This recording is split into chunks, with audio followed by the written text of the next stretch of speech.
Hello humans. In today's video I wanna check out how SK successfully ran it down mid and defeated MDK with it from, as you can see, a pretty losing position. They are down 2k, a Drake, and about to be down a third. Spoiler alarm, as you can see, a merry little sequence starts off with MDK securing themselves some nice control in the bot side river because they want to play the dragon that is currently up.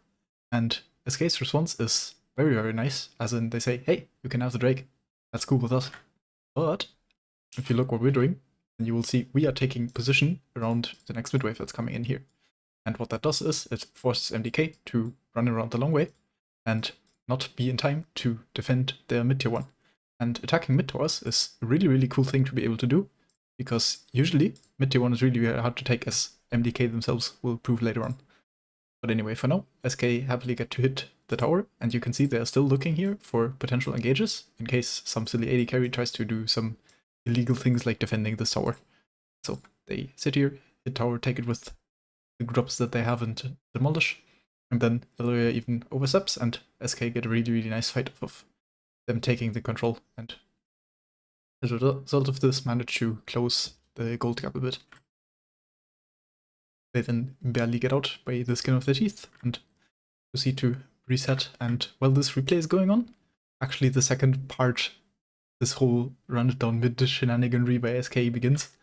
Because if you watch here, you will see that SK are actually pushing in the top lane and threatening this tower. So MDK in this spot is like, yo, we don't want you to take our tower, we're still ahead, so let's not give things for free. So they answer with a lot of members on the top side. However, what that allows SK to do, again, is here you can see MDK have answered on top. They're grouped as 4, ready to play the next top wave. But SK are like, yo, what about mid wave, guys? Next one's coming in. We're just gonna push your tower again. And well, that's exactly what happens. See, they walk the wave in nicely, they get to do exact same thing again, just hit tower, and they get to take a tier 2 in exchange for a top tier 1, which again is a worth trade, not only because tier 2s are worth more gold than tier 1s, but also because strategically mid tier 2 is a really tough objective to take. And we're about to see the main reason for why that's the case. Because MDK are, after taking Spick on Isma, about to try a mid-siege on their own, and they even have Herald. But this time, SK is here to try to defend the tower, right, with multiple members, and you can see despite the Herald, MDK actually don't even manage to take this tower. SK just sits there and kind of clear the wave, and it's really hard to attack because SK, or the defending side generally, can always have control over one side.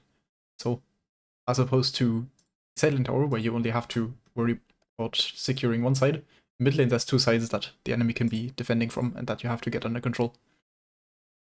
And this seems to make MDK a bit mad, no pun intended, because as you can see, they go for it again.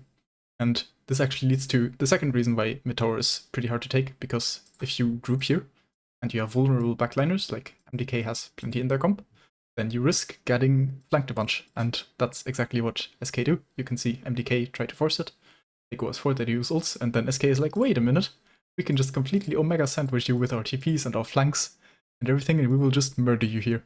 And so that's exactly what happens. They get killed onto Alvaro and they slowly chase down MDK. They have all the time in the world because MDK is just completely out of position. And after this complete wipe, or well, not complete wipe rather, but just nice kills, SK managed to secure themselves the Nash and convert reasonably clean game afterwards. Yeah, I hope you learned something about how to play for mid towers in the given spots. If you have any feedback or questions, please do leave them in the comments, and I'll see you in the next one.